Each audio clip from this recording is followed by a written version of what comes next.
At first glance, this is just a guy standing on top of a piece of wood. But no, this isn't just a piece of wood. This tiny thing that I'm standing on is my folding flat pack cabin. Let me show you.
And this is it, the flat pack cabin.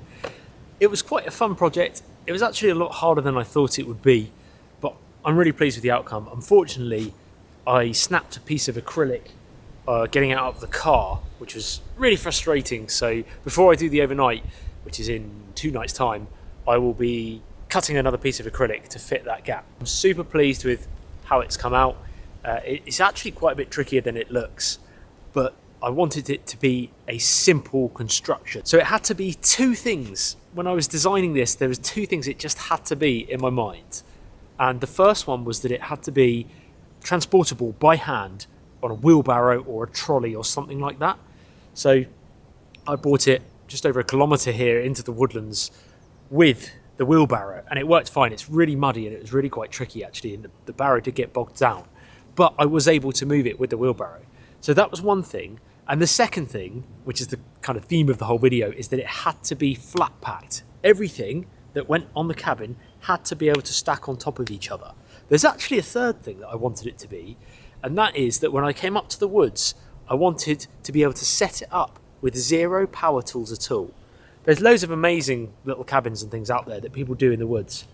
They're always bringing power tools out here to do it and build it, which is awesome. I've done it with the cabin, the ash plank cabin just down there. Really cool, but I wanted to come up with a concept that was basically just flat packed. Some of it's on hinges, some of it slots in, and the idea is that you don't need any power tools once it's built. You need 0 power tools to be able to construct it. And this is the result. I am pleased. It's kind of like a mini chicken. It's a chicken coop. It's pretty. When I opened the door, I was like, oh, that door was a lot simpler in my mind when I was in the garage. Now I look at it and I'm like, that's kind of awkward to get in and out. It would have been better to have it opening like a normal shed door. Call it what you want. Shed, chicken coop, cabin. In my mind, it's a folding flat pack cabin. There's also some things I need to add to it, which I'll bring back out here when I come out. There's going to be a ridge, and it would have gone on the wheelbarrow anyway, but I just forgot it today.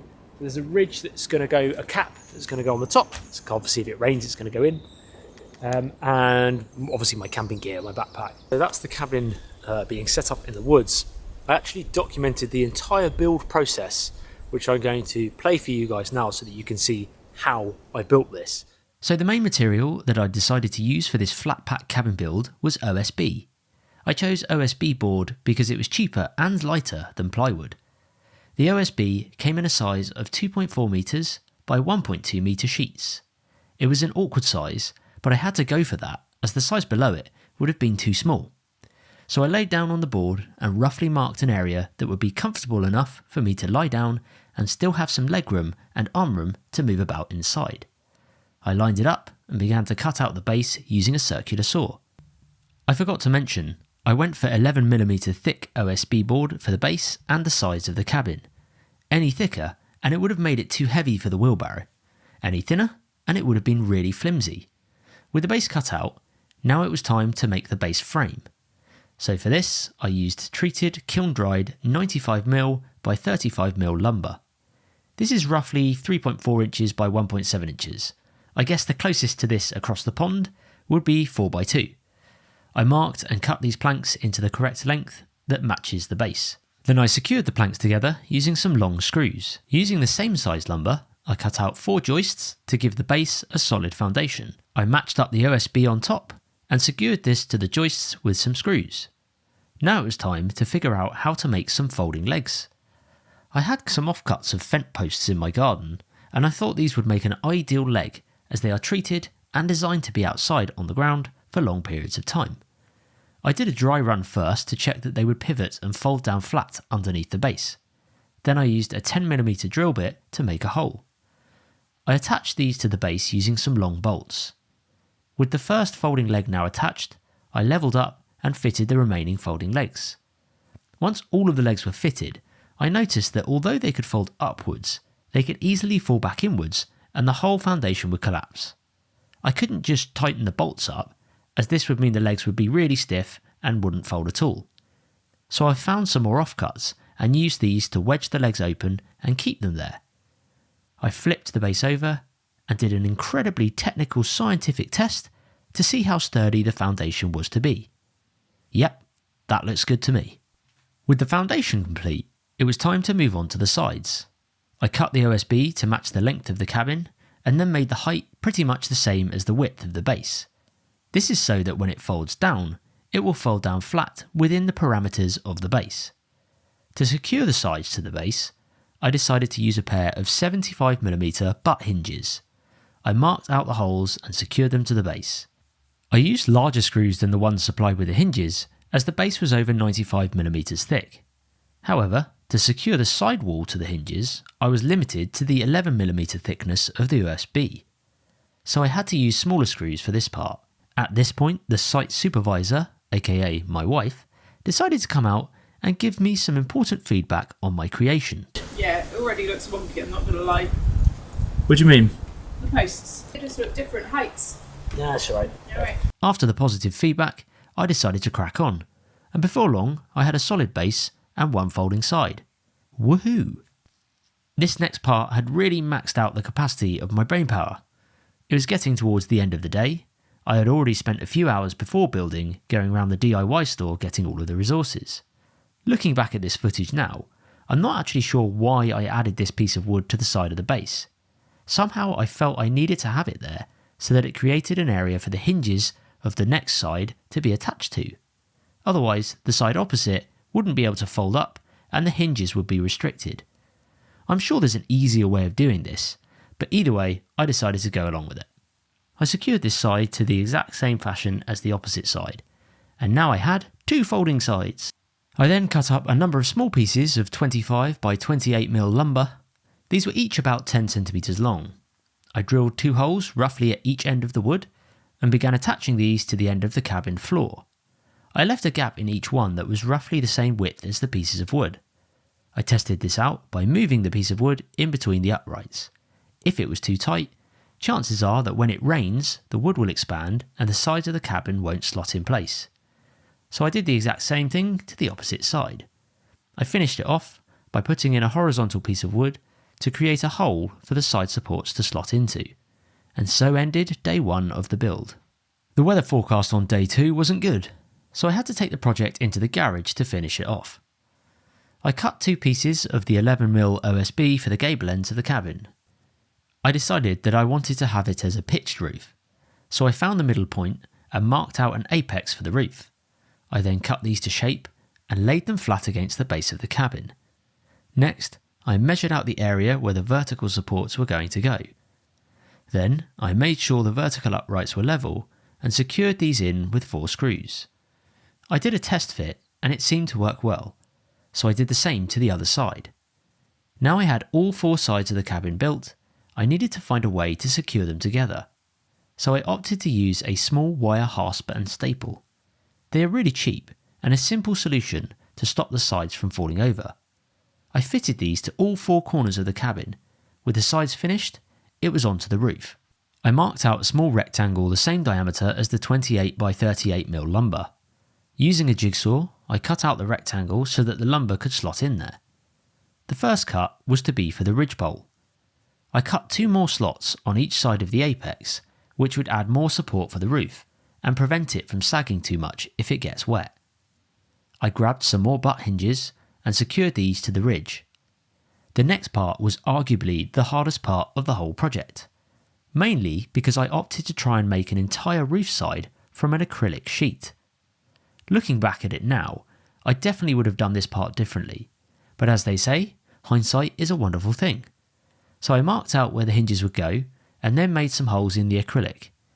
If you haven't worked with acrylic before, consider yourself fortunate. It's pretty horrible to work with and often cracks or snaps quite easily. To start with, I made the holes with an awl because I was worried about cracking it. This seemed to work well, but even here you can still see it made a small crack. I lightly sanded any raised areas so that the hinges would sit flush. To cut the acrylic to size, I used a jigsaw with a fine-tooth metal blade. I sprayed the blade with some WD-40 as sometimes the blade gets hot and it can melt the acrylic. When it does this, it can jam up and make a mess of the cut. Anyway, this seemed to work okay and I managed to keep the damage to the acrylic to a minimum. Before I secured the acrylic to the hinges, I peeled back the protective cover. Then I used some small nuts and bolts to attach the acrylic to the hinges on the ridge. Because I could only buy the acrylic sheets in one size, I had to cut an extra length to cover the final portion of the roof. It was annoying, but like I say, I would have built this part of the cabin differently now that I have had time to think on it. With all the hinges attached, I used a socket and ratchet to tighten the bolts. I was wary that acrylic can crack really easily if you screw or bolt it too tight, so I did it tight enough that the hinges wouldn't slip. For the other side of the roof, I wanted it to be solid, so I used another piece of OSB. But this time I went for 9mm OSB to save on weight. As I wouldn't be walking or putting weight on the roof, I could get away with using thinner material. I cut this to length and secured it to the ridge by using more butt hinges. The reason I was using hinges on the roof was so that once I picked it up and off the cabin, it would pack down flat, which was the whole point of this experiment. After another brief visit from the site inspector, I cracked on getting the roof finished. With the skylight complete, it was onto the door and window. I used a paint pot to create the circle portion for the porthole. Then I measured out a rough outline for the door, trying to make it as wide as possible. But naturally, I was restricted with how much area I could work, given the cabin was tiny. I used a 10mm drill bit to drill a pilot hole for the jigsaw blade to fit in, and then I cut out the circle for the porthole window. I then marked out the hinges for the door and cut this out. In hindsight, I wouldn't have put the hinges at the base of the door. I would have put them on the side and have it open like a normal door. For some reason, I ended up doing it this way. Trying my best not to waste any material, I cut out a thin strip of OSB from the discarded window. I cut this strip up into small pieces and drilled a hole in each of them. I then secured these to the top of the door so that they could act as latches to stop the door from falling out. Using a pen, a screw and some string, I cut out a circle from an offcut of the acrylic. I then cut this circle out, peeled off the protective layer and secured this to the inside of the cabin door with some sealant. It doesn't look pretty from the inside, but from the outside it looks like a glass porthole, which was the look I was going for. To finish it off, I needed to attach a handle to the inside and outside of the door. I went for these T-bar handles as they were on offer. I just used the cardboard that they were attached to as a template, marked out the holes and attached them with the bolts that were supplied with them. I attached the second handle on the inside, but this time below the porthole window. As I was going to be heating this cabin with a tiny wood stove, I decided to make a little bit of extra airflow. So I marked out an area for the 200 by 150mm grill and cut this section of the wall out. I used a piece of cardboard as a template to make sure the area I was cutting was not too large that the vent would fall through. With the hole cut, I secured the vent in place with 4 screws. Now I had a way of adjusting the airflow inside the cabin if it gets too hot. The final stage was to install the stove jack. I decided to use a square of highly flame retardant glass fibre material, which is heat resistant up to 300 degrees Celsius. I marked around the edge and left enough room for the Velcro border to be secured to the roof. Then I cut this square out with the jigsaw. I had a roll of Velcro in a drawer in the workshop, which had sticky 3M backing to it. However, I did a test piece on the OSB to see if it would stick, and it confirmed my suspicions and pulled off really easily. So I decided to keep the backing on and actually secure this backing down with some no-nails. That way I can still pull off the backing and use the Velcro again if I need to. With the Velcro border secured, now I could attach the stove jack material. I used a knife and cut an X into the material. That way I could use different diameter stovepipes if I ever had to use this material on a different tent or shelter. I ended up buying 2 pieces of the stove jack material. That way, if there is rain in the forecast and I'm not using the wood stove, I could just stick the other square on top of the cut one and it is sealed from the rain. The final addition to the cabin was to make some sort of heat resistant backing to the wood stove area. I still had some offcuts of 2mm aluminium checker plate or tread plate that I'd used in my bunker series a few years ago.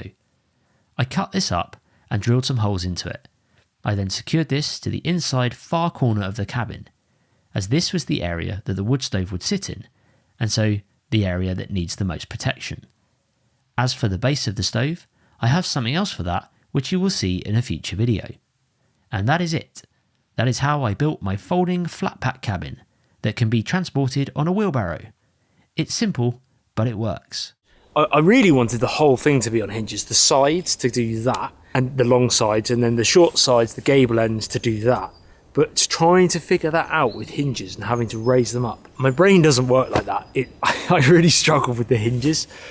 In fact, hinges in general are quite tricky. I'm not a carpenter, believe it or not. I'm just a dad and a husband out here in the woods, and I think of an idea and just kind of give it a go. So yeah, it's on hinges. So it can lift up, which is fine. Obviously in strong winds, that could be fun if there was an updraft. Maybe I could figure a way of pinning it down in the long run, but this is just very temporary. And yeah, I just like the fact that it can lift up, as can the other side. It's on hinges and bolted. I was going to actually get some kind of like arms, little wood arms here, so they could lock on and just sit on there, and then I could have a little view out. But I figure I've already got a view with the Skylight the other side with the acrylic, so I actually haven't bothered with that. But potentially it's something I was going to do down the line. And these were just to act as braces, these kind of purlins, I guess. they were just in case this OSB was too heavy and it would sag. It just gives it a bit of structure so that if it was raining or snow, which is not going to, it wouldn't cave in as much. So that was the idea. I quite like this. I bought these little stove jacks online. They're like Velcro ones that you can get for tents. Only cheap, $9.99 I think. But I bought two because I figure one I wouldn't cut, and this could, if it was raining, I could just, and I wasn't using the stove, I could just stick this on the outside and it makes it waterproof. So once you peel that one back, like that, then the stovepipe can come out here and work away and, you know, hopefully protect. It's OSB, it is wood, so I wouldn't be having a very hot stove for a long time in here. I've only got a very small wood stove, so I think this would be fine. I used bolts for the hinges on the roof, and I used screws on the hinges on the sides because the bolts protrude, they stick up quite a lot, whereas on the sides it needs to be as flat as possible, and the bolts would have pushed up. On the sides I use these little latches. They're basically wire hasp latches. They're only small, but they do the job, and I just made these wood toggles that stick in the hole there, and it just wedges it all together. Once you've pushed it down, it's not going to go anywhere. It's not going to fall in or out. It just stays like that. So very simple, and they do the job. Okay, annoyingly, this is the side of the window that broke. I bought the acrylic sheets as big as I could, but they were not long enough for the cabin itself, so I had to cut it and have an extra section here. You can see where it snapped on the hinge, and it overlapped here, so the rain wouldn't have gone through anyway. But I'm going to cut another piece for my overnight so that this is covered. So imagine this being covered. You saw it in the video. In hindsight, if I could go back now and build this again, I wouldn't have done a solid acrylic sheet all the way along, because the thing with acrylic is it's fine when it's flat like that or made in a window, but when it's up like this and bends, it just snaps. It's really flimsy. So like I say, if I could go back and build this again, I would actually use OSB board like I did the other side and just have it here, and then I'd just cut out a really big rectangle in it, and then acrylic the inside, glue it to the inside, and then have a skylight that way. So then it's on a solid hinged frame, not a flimsy acrylic frame. But hey, look, you know, I'd be here for weeks doing it if I kept changing things. This is what it is. And then here, reach my hand in now, the window's broken, but this is my air vent, so I can open that when the wood stove's going to let out air, make sure I don't get carbon monoxide poisoning. But also, obviously, if I wanted to, I could just lift these up. There's gaps up here anyway in the gable end, so there's air's going to be able to get out. But yeah, the idea was that I have this little vent, so when I go to bed at night, I can shut it down. And yeah, just a little addition to the cabin. Door. Like I say, I would definitely do this again a different way, but I just made these little bits, latches there, and it just pulls open like a chicken coop type door, and you climb in. Bit annoying that it comes kind of out like that sometimes trying to climb in, because I still have to step sort of sideways to get in. If I had hinges, in hindsight, on the sides here, it could just open like a shed door and it would be easy to get in. Obviously it's a really small door, but that's because it has to be flat packed to be able to be pushed on a wheelbarrow. You know, I was really restricted on the size of this cabin. Made a little acrylic window so I can look out. Don't really need it because I've got this skylight here, but I quite like it. So there's still good space in here. There's long enough for me to lie down and have some legroom as well. I had some leftover sheets of checker plate from the bunker series, if you guys remember the bunker series I did. Cut it up to size as much as I could, punch some holes in it, and I'm just going to use this as a heat deflector really to protect the OSB when the wood stove's going. And there's the stove jack there. I mean, hopefully it's not going to do loads. Most of the heat's going to be down here in the stove. It will still get hot up here, but it's something anyway. And I need to find something flat, maybe a camping stove mat for the stove to go on, because I don't want it to go directly on the OSB itself. There's my little vent. Chuff for that. Anyway, out we go. Because I couldn't figure out how to hinge these sides without the hinges pulling apart or having massive hinges somehow to get it to fall flat on top of the other sides, I ended up making these little notches here, these slots, so that these vertical pieces of wood could just slot in. I mean, it's super fast to put up. It literally just slots in and it's there. I probably could have made these legs a bit longer. I made them that short because I built it on the floor. But I've also raised it up off the floor down here on these, I think they're 3x3 treated fence posts. The idea is that they'd last a long time on the floor, although I'm not going to have this cabin in the woods for a long time because it's designed to be moved around. And yeah, but they're solid, and I put them on bolts so they just swivel out, and I pinch them in with pieces of wood. The base of the cabin is absolutely solid. It's 2x4, it's cross members, all sorts. It's really, really secure, big screws in it. It's the heaviest part of the whole thing. And I've kind of went a bit overkill. I could definitely do it with probably 3x2, 2x2, maybe 2x2 is probably a bit small, but 3x2 or something, 2x3, however you want to say it. But yeah, 4x2 is what I went, and it seems to do the job. I'm happy with it, and I really wanted a solid foundation. Anyway, I hope you enjoyed this episode. This was the build episode. I appreciate you watching. In a couple of days' time, I'm going to be coming out here for the first overnight in the rain. It's heavy rain all day, I think. It's going to be fun. Thank you for watching, and I will see you guys in that episode real soon. Oh, and subscribe if you enjoyed it, I guess. Cheers.